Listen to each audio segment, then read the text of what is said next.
আল্লাহ বলেন আলা সিরাতিম মুস্তাকিম, সরল পথের উপর, তাই না? এখানে দেখুন সিরাতিম মুস্তাকিম কথাটি কিন্তু আপনি আগেও অনেকবার শুনেছেন, কিন্তু এটি এখানে কি করছে? প্রথমত আপনাদের বোঝাতে যাচ্ছি যে সরল পথের ওপরে আলা সিরাত মুস্তাকিম, আমি ওপরে শব্দটি এখানে পছন্দ করি না, বরং প্রতিশ্রুতিবদ্ধ পছন্দ করি। এখানে আলা শব্দটি লুজুম, যার মানে হলো আপনি সরল পথে প্রতিশ্রুতিবদ্ধ। কিন্তু প্রথম যেই প্রশ্নটির উত্তর দিতে চাচ্ছি, কে এই সরল পথে প্রতিশ্রুতিবদ্ধ? কে এই সরল পথে প্রতিশ্রুতিবদ্ধ?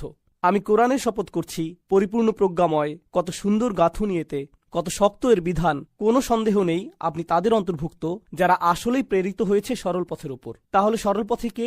নবীজি নিজে। কিন্তু শুধু নবীই নন, শুধুমাত্র নবীজি সাল্লাল্লাহু আলাইহি সাল্লামই নন, যাদেরকে পাঠানো হয়েছে তারাও সরল পথে ছিলেন, আর আপনিও। উভয়ের ক্ষেত্রেই প্রযোজ্য এটা। এখন আলা সিরাতে মুস্তাকিম উভয়ের জন্যই প্রযোজ্য। এটা গুরুত্বপূর্ণ কেন? একটি রাস্তা কল্পনা করুন, আপনি সেই রাস্তার উপরে আছেন, শুধুমাত্র আপনিই আছেন সেই রাস্তায়, আর বাকি সবাই আপনাকে রাস্তা থেকে ধাক্কা মেরে সরিয়ে দিতে চাচ্ছে। তা আপনি এগিয়েই যাচ্ছেন, তারা চিৎকার করছে, এই রাস্তা থেকে নেমে যাও, কেন এখানে তুমি, ইত্যাদি ইত্যাদি। ভুল পথে যাচ্ছ তুমি, শুধু আপনিই সেই পথে যাচ্ছেন। এদিকে আল্লাহ আপনাকে সাহস দিচ্ছেন এগিয়ে যেতে। তিনি আপনাকে বললেন, দেখো, এই পথের পথিক হিসেবে তুমিই একমাত্র ব্যক্তি নও, এর আগেও আমি অন্যদের চালিয়েছি এই পথে। বুঝতে পারছেন? তাহলে এখন তো আপনি তাদের আরও বেশি খুঁজবেন, কারণ এই পথে অন্যরাও তো হেঁটেছে, এই পথের বাধাগুলো তারাও পেয়েছে আপনার পূর্বে। তাদের আপনি উদাহরণ হিসেবে নেবেন, আর আপনাকে আরো ভালোভাবে রাস্তা চেনাতে সাহায্য করবে, এই যাত্রা সহজ করে তুলবে তারা। এছাড়াও আপনারা বাস্তব জীবনেও এমন করেন কিন্তু। যেমন ধরুন ড্রাইভিং করে যাচ্ছেন, এখন খবর পেলেন সামনে ট্রাফিক জ্যাম বা অনেক পুলিশ রাস্তায়। আপনাদের কারো কারো গাড়িতে রাডারের মতো কি একটা আছে না? এটার ব্যাটারি ধরুন শেষ হয়ে গিয়েছে, তাই বন্ধুকে ফোন দিলেন, ইয়ো, আমি জর্জ বুশ রোডে আছি, বা কি জানি আপনাদের অন্য একটা টোল রোডে আছি, স্যাম হিস্টন না কি জানো, তো আমি এই রোডে আছি, অনেক পুলিশ এখানে, তো আমি কি জোরে চালিয়ে যাব? না না না না ভাই, আমি গত সপ্তাহে ওখানে গিয়েছিলাম, আমাকে ফাইন দিয়েছিল। আচ্ছা আচ্ছা, আমি হালাল লিমিটের ভিতরে থাকবো, তাই না?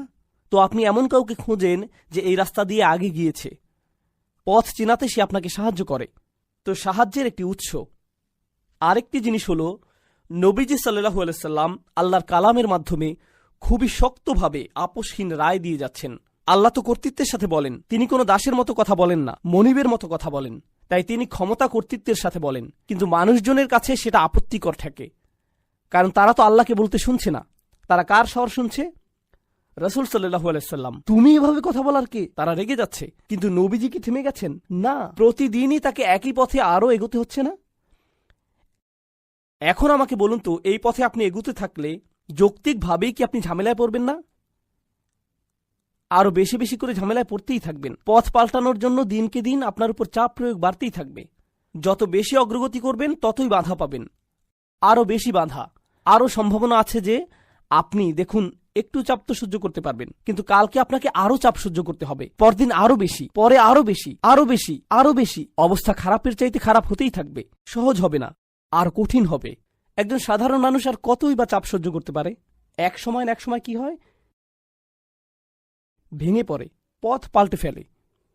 কিন্তু রাসূলুল্লাহ সাল্লাল্লাহু আলাইহি সাল্লাম, তার কঠোরতা, তার প্রতিশ্রুতি, এই সব কিছু এখানে দেখা যাচ্ছে। আর অন্যান্য নবীদের প্রতিশ্রুতিগুলো স্পষ্ট দেখানো হচ্ছে, কারণ তারা সবাই সরল পথের ওপরে, কখনোই বিচ্যুত হননি, কখনোই হননি।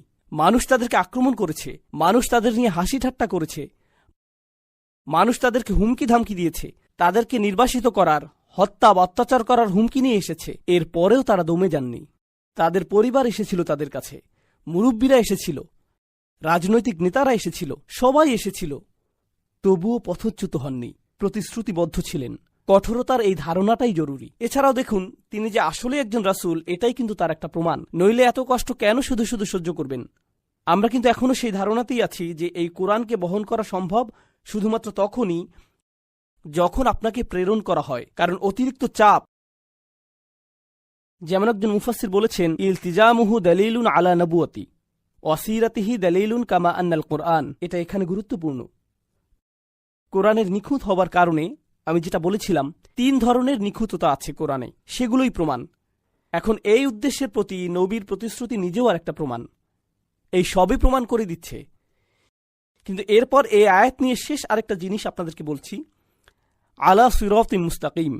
এখানে কিন্তু বলা হচ্ছে না সরল পথের উপরে প্রতিশ্রুতিবদ্ধ, এখানে বলছে একটি সরল পথের উপর প্রতিশ্রুতিবদ্ধ।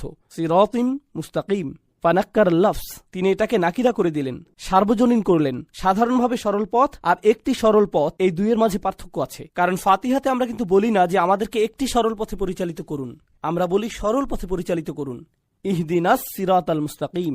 সেখানে একটি আল আছে, কিন্তু এখানে নেই। এটার কাজ কি? আসলে আপনি যখন আল সরিয়ে ফেলবেন তখন মানে দাঁড়াবে অপরিচিত কিছু, অজানা কিছু। আর যদিও আল্লাহ নবী সাল্লাল্লাহু আলাইহি সাল্লামের সাথে কথা বলছেন, কারা শুনছে? কুরাইশরা শুনছে। কুরাইশরা হয়তো কোরআন সম্পর্কে অনেক কিছু জানে না, আমরা দেখব যে তারা আসলেই হয়তো জানে না, কিন্তু অন্তত একটা জিনিস জানে, তারা নবী সাল্লাল্লাহু আলাইহি সাল্লামকে জানে। তিনি কোনো কথা না বললেও তারা বুঝতে পারে যে তিনি কোনো এক ধরনের সরল পথে বাঁচেন, তার পথ একদম সোজা, তিনি সবসময় সঠিকভাবেই কাজ করেন। অন্যভাবে বললে, আপনি যদি সবকিছু নাও বোঝেন, অন্তত তার চরিত্র লক্ষ্য করলেই উপলব্ধি করবেন যে এটা কোনো একরকমের সরল পথ। শুধুমাত্র মুসলিমদের পর্যবেক্ষণ করাটাই যথেষ্ট, বিশেষ করে এই রাসূলুল্লাহ সাল্লাল্লাহু আলাইহি সাল্লামকে। শুধু ওনাকে দেখেই ধারণা হয়ে যাবে যে এটা একটি সরল পথ, আলা সিরাতিন মুস্তাকিম। আল্লাহকে এখনও নিজেকে উল্লেখ করছেন না, তিনি এখনও নিজের সম্পর্কে কিছুই বলেননি, এখনও না। যদিও তিনি বলছেন তিনি প্রেরিত, আপনাকে প্রেরণ করা হয়েছে, আপনি সরল পথে প্রতিশ্রুতিবদ্ধ, কিন্তু কার দ্বারা প্রেরিত? এই কোরআনের প্রজ্ঞাগুলো কোত্থেকে আসছে? এই পরিমাণ কর্তৃত্ব নিয়ে তিনি কিভাবে বলছেন? অবশেষে প্রশ্নের উত্তর আসছে, আর এত জোরালো ভাষায় উত্তরটি এসেছে, তানজিলাল আজিজির রহিম। 3টি শব্দ। প্রথম শব্দটি হচ্ছে তানজিলা। আপনাদের যারা অল্প স্বল্প আরবি জানেন, আর নাসাব আলাল ইগরা, এখানে একটি ফাতহা আছে। এর মানে কি বুঝতে পারছেন? মানে নরমভাবে এখানে বলা হচ্ছে না। আপনারা তো এভাবে পড়েন না, তানজিলাল আজিজির রহিম, আল্লাহু আকবার, না। তখন তানজিলা এভাবে আসে, তার মানে হলো আল্লাহ আজ্জা ওয়া জাল্লা প্রচণ্ড কর্তৃত্বের সাথে কথা বলছেন। দৈববাণী মানে স্বাভাবিকভাবে বলা হয় না, যেন আরবি ব্যাকরণের মাঝেই আশ্চর্যবোধক চিহ্ন বসে আছে। শক্ত ভাষা এটি, শুনে রাখো। এটা কি? এটা এমন কিছু যা নাজিল করা হয়েছে। দৈববাণী। কার দৈববাণী? কার বক্তব্য এটা? আল আজিজ আর রহিম, আল্লাহর 2টি নাম এখানে। আল আজিজ অর্থ এমন একজন যিনি সম্মান ও কর্তৃত্বের পূর্ণ অধিকারী। আল আজিজ 2টি জিনিস বোঝায়, যার কর্তৃত্ব আছে আর যিনি সম্মানের অধিকারী। কারণ আপনারা 2 ধরনের মানুষ দেখতে পাবেন। এক ধরনের মানুষের দেখবেন কর্তৃত্ব আছে কিন্তু কোনো সম্মান নেই। যেমন ধরুন, কোনো পুলিশ অফিসারের কর্তৃত্ব আছে কিন্তু কোনো সম্মান নেই। বাল্টিমোরে আমরা যেমনটা দেখলাম, তাই না? কর্তৃত্ব আছে কিন্তু সম্মান নেই। অন্যদিকে এমন মানুষও আছে যাদের সম্মান প্রচুর কিন্তু কি নেই? কর্তৃত্ব। এই দুটোর কারোরই ইজ্জা নেই। আরবিতে ইজ্জা উর্দুর ইজ্জতের মতো না, কিন্তু শুনতে এক হলো। আরবিতে ইজ্জা অর্থ যখন আপনার সম্মান আছে, আবার একই সাথে কি? কর্তৃত্ব, তখনই আপনার ইজ্জা আছে। যখন তিনি বলছেন এটা হলো এমন সত্তার বাণী যিনি সম্মানের অধিকারী, চূড়ান্ত কর্তৃত্বশীল, তখন আল্লাহ আজ্জা ওয়া জাল্লা খুবই কঠিন একটা জিনিস বলছেন। মনে আছে, কোরআনের একটি বৈশিষ্ট্য হলো যে এটা রায় দেয়। আচ্ছা, কার মূলত রায় দেবার অধিকার আছে? তারই আছে যার কর্তৃত্বও আছে। আর যদি কারো কর্তৃত্ব থাকে আর সে রায়ও দেয়, তবুও কখনো কখনো, যেমন জাজ জুডি, আমি জাজ জুডি খুব দেখতাম মায়ের সাথে। জাজ জুডি কোনো রায় দিতেন, এই ছেলে চুপ থাকো তুমি, তাই না? এভাবেই বলে, অনেক মজা লাগতো। এই তুমি $500 ফাইন দেবে, এখন যাও এখান থেকে, এমনই হতো সব সময়। এরপর বাইরে ইন্টারভিউগুলো মজা পেতাম, ভালো লাগতো। বিশেষ করে যে হেরে যেত তার, কারণ যে জিততো সে তো বেশি কিছু বলতো না, হ্যাঁ আমি $500 পেয়েছি, এটুকুই বলতো তারা। কিন্তু যেই লোক হারতো তিনি তো খুবই খারাপ, বিশ্বাস হচ্ছে না তিনি এমনটা করলেন, এভাবে রায় তিনি কিভাবে দিতে পারেন, তাই না? অন্যভাবে বললে তার রায়তে কর্তৃত্ব ছিল কিন্তু কি ছিল না? সেখানে পূর্ণ সম্মান ছিল না। আল্লাহ আজ্জা ওয়া জাল্লা বলেন এই কোরআন রায়তে পূর্ণ, আর সেই রায়গুলো কঠিনভাবে নিতে হবে, কারণ তা কর্তৃত্বশীল সত্তার কাছ থেকে এসেছে, তাই এটা সম্মানেরও যোগ্য। এটাই আল আজিজ শব্দের মধ্যে চলে এসেছে। এভাবে কিন্তু এটা আবার আল কুরআনিল হাকিমের দিকেও ফিরে যাচ্ছে। আজকে ইনশাআল্লাহ আমি আপনাদের সাথে আল কুরআনে বর্ণিত আল্লাহর একটি অনন্য এবং অসাধারণ নাম সম্পর্কে আলোচনা করব। এই নামটি অনন্য কারণ আল্লাহ এই একই নাম তার নিজের জন্য ব্যবহার করেছেন, আবার বিশ্বাসীদেরকেও এমন হতে বলেছেন। আল্লাহ আমাদের সম্পর্কে বলেছেন ওয়াকালিলুম মিন ইবাদিয়াশ শাকুর, এবং আমার বান্দাদের মধ্যে খুবই অল্পই শাকুর। শাকুর অর্থ চরম কৃতজ্ঞ, আর কৃতজ্ঞ হওয়া এবং গুণগ্রাহী হওয়া দুইটা ভিন্ন ভিন্ন জিনিস। কৃতজ্ঞ মানে কেউ যদি আপনার কোনো উপকার করে তাহলে আপনি তাকে থ্যাংক ইউ বা ধন্যবাদ বলেন এবং মনে মনে তার প্রতি কৃতজ্ঞতা অনুভব করেন। গুণগ্রাহী মানে আপনি সব কিছুতে ইতিবাচক দেখেন, সব পরিস্থিতিতেই আপনি ভালো কিছুর সন্ধান পেয়ে থাকেন। আমাদের রাসূলুল্লাহ সাল্লাল্লাহু আলাইহি সাল্লামের জীবনে অন্যতম দুর্বিষহ একটা ঘটনা ছিল ইফকের ঘটনা, যখন মদিনাতে তার পরিবারের বিরুদ্ধে অপমানজনক অপবাদ রটনা করা হয়। আর এই মিথ্যা অপবাদ রটনার কাজ 30 দিন পর্যন্ত চলতে থাকে। 30 দিন পর আল্লাহ নাজিল করেন লা তাহসাবুহু শাররাল লাকুম বাল হুয়া খায়রুল লাকুম, এটাকে তোমাদের জন্য ক্ষতিকর মনে করো না, বরং তা তোমাদের জন্য কল্যাণকর। তো এভাবে আল্লাহ আমাদের মনোভাব পরিবর্তন করেন এবং তিনি চান আমরা যেন শাকুর হই, যার অর্থ চরম গুণগ্রাহী হওয়া, আল্লাহর তারিফ করার জন্য উপায় খোঁজা। আর আমাদের জন্য ব্যাপারটা উপলব্ধি করা সহজ, কিন্তু আল্লাহ সব কিছুর মালিক, নিজেকে শাকুর বলছেন। আল্লাহ আযজা ওয়া জাল্লা বলছেন ইন তুকরিদুল্লাহ কারদান হাসানা ইউদাইফু লাকুম ওয়া ইয়াগফির লাকুম আল্লাহু শাকুরুন হালিম। আল্লাহ গুণগ্রাহী, পরম ধৈর্যশীল। সূরা তাগাবুনের এই আয়াতে আল্লাহ নিজেকে শাকুর বলছেন, আর সূরা ফাতিরে তিনি নিজেকে 2 বার শাকুর বলেছেন। আমরা আল্লাহ আযজা ওয়া জাল্লার জন্য শাকুরের অর্থ হিসেবে গুণগ্রাহী শব্দটি ব্যবহার করে থাকি। আল্লাহ তার নিজের সম্পর্কে বলছেন তিনি চরম গুণগ্রাহী। তাই আমি আপনাদের সবার জন্য বিষয়টি সহজ করে তুলে ধরার চেষ্টা করব, যেন আমরা এখান থেকে শিক্ষা গ্রহণ করতে পারি এবং বুঝতে পারি আল্লাহ কেন আমাদের জন্য এমন একটি শব্দ ব্যবহার করলেন। আমাদের কোনো কিছুই আল্লাহর প্রয়োজন নেই, কিন্তু আমরা আমাদের সব কিছুর জন্য আল্লাহর মুখাপেক্ষী। আল্লাহ হলেন গানি, তিনি সব ধরনের প্রয়োজন থেকে মুক্ত। তিনি হলেন হালিম, কেউ তার প্রশংসা না করলেও, তার প্রতি কৃতজ্ঞতা প্রকাশ না করলেও তিনি নিজে নিজেই প্রশংসিত। কোনো কিছুর অস্তিত্ব না থাকলেও আল্লাহর প্রশংসা এবং কৃতজ্ঞতা এমনিতেই বর্তমান আছে। ওয়া আতাকুম মিন কুল্লি মা সাআলতুমু, যে সকল বস্তু তোমরা চেয়েছো তার প্রত্যেকটি থেকেই তিনি তোমাদেরকে দিয়েছেন। তোমাদের যা কিছুর প্রয়োজন হতো তার সবকিছুই আল্লাহ তোমাদেরকে দিয়েছেন। আমরা প্রতিনিয়ত তার নিকট কৃতজ্ঞতার ঋণে আবদ্ধ। আমাদের সম্ভাব্য প্রতিটি প্রয়োজন তিনি পূর্ণ করেছেন এবং এত অসংখ্য নিয়ামত দান করেছেন যে আমরা কোনোদিনও তার ঋণ পরিশোধ করতে সক্ষম হব না। যেমন এই কক্ষে উপবিষ্ট সবার দিকে তাকিয়ে দেখুন, আমাদের প্রায় সবাইকে দৃষ্টিশক্তি প্রদান করা হয়েছে। আমাদের সবারই উঠে দাঁড়ানোর এবং চলাফেরা করার ক্ষমতা রয়েছে। এই পৃথিবীতে এমন বহু মানুষ রয়েছে যারা দাঁড়াতে পারে না, হাঁটতে পারে না। আমরা যে ঘুমাতে পারি এটাকে আমরা কোনো নিয়ামতই মনে করি না। আমাদের হাতের আঙ্গুলগুলোকে আমরা কিছুই মনে করি না, মনে হয় যেন আমরা এগুলোর মালিক। এমন অনেক মানুষ রয়েছে যাদের হাত নেই বা প্যারালাইসিসের কারণে হাত নাড়াতে পারে না, হাসপাতালের বিছানায় শুয়ে শুয়ে চোখ ছাড়া আর কিছুই নাড়াতে পারে না, বা বাসায় পড়ে রয়েছে। ব্যাপারটা হলো এই পৃথিবীতে আমাদের যা কিছু আছে তার সবই মূল্যবান, আর আমরা এর মূল্য নির্ধারণ করি টাকার অঙ্কে। এখন যদি কেউ বলে আপনার পা কিনতে চাই, মূল্য কত? আপনার উভয় চোখ কত টাকা মূল্যে বিক্রি করবেন? আপনার ফুসফুস কিনতে চাই, আপনার পা কিনতে চাই, শুধু একটা কিনতে চাই, আমার উভয়টার দরকার নেই। আল্লাহর দেয়া এই মহামূল্যবান উপহারগুলো আমরা প্রতিদিন ব্যবহার করে চলেছি। প্রতিনিয়ত কোনো কিছুর ব্যবহার করতে থাকলে আমাদের কাছে তার মূল্য কমে যায়। এটা আর এমন কি, জাস্ট একটা পায়ের পাতা। আবার অভিযোগ করি এটা খালি চুলকায়। তো আমরা এই মহামূল্যবান উপহারগুলো, যেমন আমাদের শরীর, আমাদের শরীরে বিভিন্ন অঙ্গ প্রত্যঙ্গ, আমাদের পরিবার, বাতাস, ভূমি যার উপর আমরা দাঁড়িয়ে আছি। আচ্ছা, কোনো কারণে ভূমিকম্প হচ্ছে না? পৃথিবী সম্পর্কে একটা গুরুত্বপূর্ণ ব্যাপার আপনাদের বলছি। আল্লাহ পৃথিবীকে তৈরি করেছেন তার অনুগত করে, আর যারা আল্লাহর নিকট আত্মসমর্পিত তারা কখনো আল্লাহর অবাধ্যতা সহ্য করতে পারে না। মনোযোগ দিয়ে শুনুন, যা কিছুই আল্লাহর বশ্যতা স্বীকার করে নিয়েছে তার নিকট আল্লাহর অবাধ্যতা অসহনীয়। আর পৃথিবীর উপর বিচরণকারী মানব সম্প্রদায় আল্লাহর অবাধ্যতা করে যাচ্ছে প্রতিনিয়ত। আর যখন তারা আল্লাহর অবাধ্যতায় লিপ্ত হয় তখন পৃথিবী তাদেরকে চূর্ণ বিচূর্ণ করে দিতে চায়। পৃথিবী ওইসব মানুষদের ধ্বংস করতে চায় যারা আল্লাহর অবাধ্যতায় লিপ্ত। আল্লাহ বর্ণনা করেন, প্রতিবার যখন কেউ বলে আল্লাহ সন্তান গ্রহণ করেছেন, তাকাদুস সামাওয়াতু ইয়াতাফাত্তারনা মিনহু ওয়া তানশাক্কুল আরদ, এতে 7 আসমান ফেটে পড়ার উপক্রম হয় যখন কেউ বলে আল্লাহ সন্তান গ্রহণ করেছেন। তারা এমন জঘন্য কথা সহ্য করতে পারে না। এমনকি পৃথিবীও খণ্ড বিখণ্ড হয়ে যাওয়ার উপক্রম হয় যখন কেউ এমন পাপপূর্ণ কথা উচ্চারণ করে। আর এই জমিন মানব জাতির অসংখ্য পাপ সহ্য করে যাচ্ছে প্রতিদিন। সবকিছু চূর্ণ বিচূর্ণ করে দেওয়ার জন্য এটি আল্লাহর কাছে অনুমতি ভিক্ষা করতে থাকে, আর আল্লাহ একে থামিয়ে রাখেন। পরিশেষে কিয়ামতের দিন আল্লাহ পৃথিবীকে অনুমতি প্রদান করবেন, আদেশ নয়, পৃথিবীকে অনুমতি প্রদান করবেন। বিআন্না রব্বাকা আওহা লাহা, আল্লাহকে অনুমতি দিবেন যেন এতদিন যাবৎ সে তার ভেতরে যত যাতনা বহন করে চলেছিল তা উগরে ফেলতে পারে।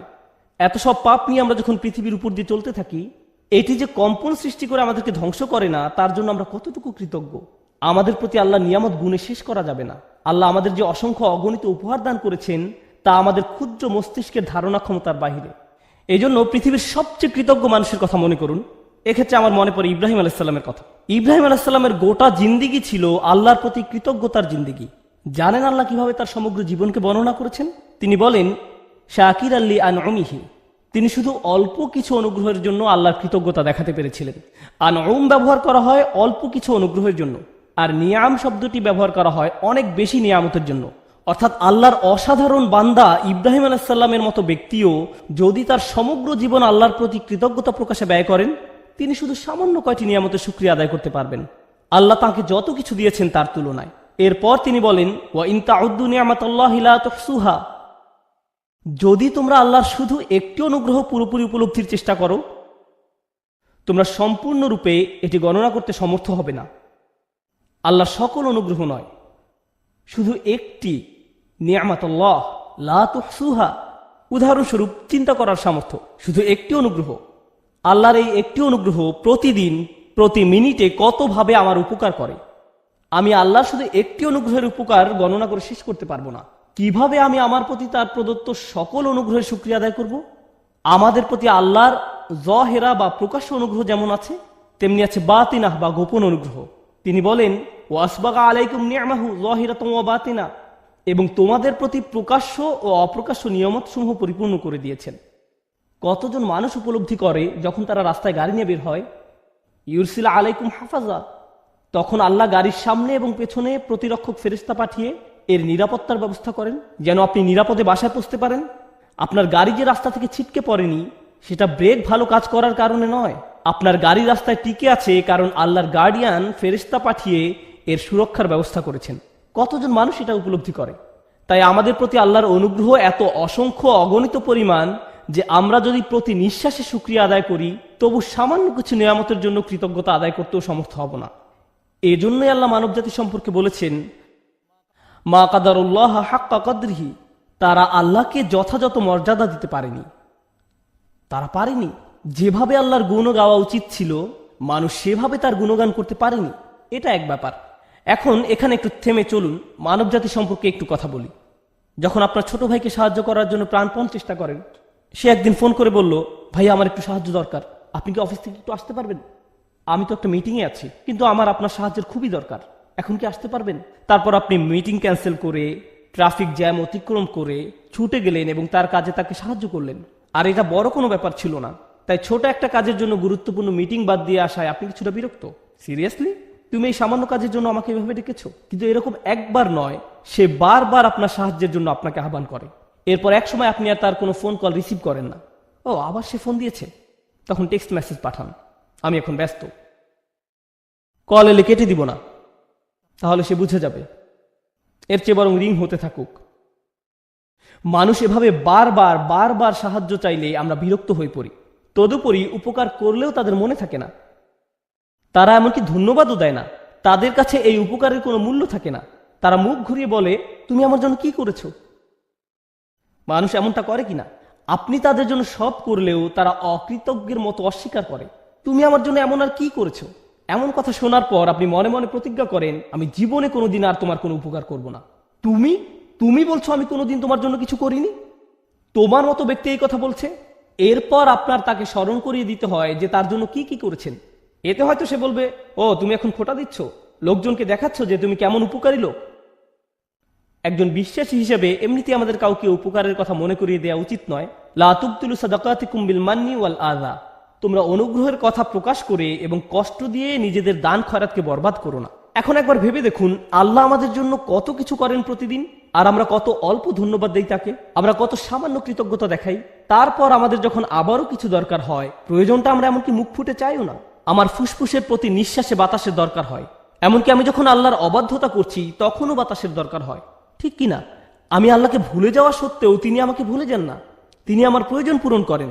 আমার ফুসফুস তার কাছে চায়, আমার হার্ট আরেকটা পাম্পের জন্য তার কাছে চায়, আমার চোখ আর্দ্র থাকার জন্য তার কাছে চায় যেন সে দেখতে পারে। এমনকি যখন আমি চাওয়ার প্রয়োজন বোধ করি না তখনও তিনি আমাকে দিয়ে যাচ্ছেন। আল্লাহর এত সব অনুগ্রহের শুকরিয়া আদায় করা আমার পক্ষে কখনোই সম্ভব নয়। চলুন এখন আমরা শাকুর নামের অর্থ বোঝার চেষ্টা করি। আল্লাহর প্রতি কৃতজ্ঞতা প্রকাশে আপনি সামান্য যা কিছুই করেন, কারণ আমরা যাই করি না কেন তা সবসময় সামান্যই হবে। আল্লাহ বলছেন তিনি আপনার এই সামান্য চেষ্টাকে দারুণ কদর করেন। ইয়া রব, আপনি আমাদের জন্য সবকিছু করেন। যেমন আপনাদের একটা উদাহরণ দিচ্ছি, আপনার প্রতিটি পয়সা, প্রতিটি র্যান্ড, একজন আমেরিকানের প্রতিটি ডলার, একজন পাকিস্তানের প্রতিটি রুপি, ব্যাংকে আপনার যত টাকা আছে, আপনার পকেটে যত টাকা আছে, ডেবিট কার্ড, ক্রেডিট কার্ড, যাই থাকুক না কেন, এর সবকিছু এসেছে আল্লাহর কাছ থেকে। তিনি আপনাকে প্রতিটি পয়সা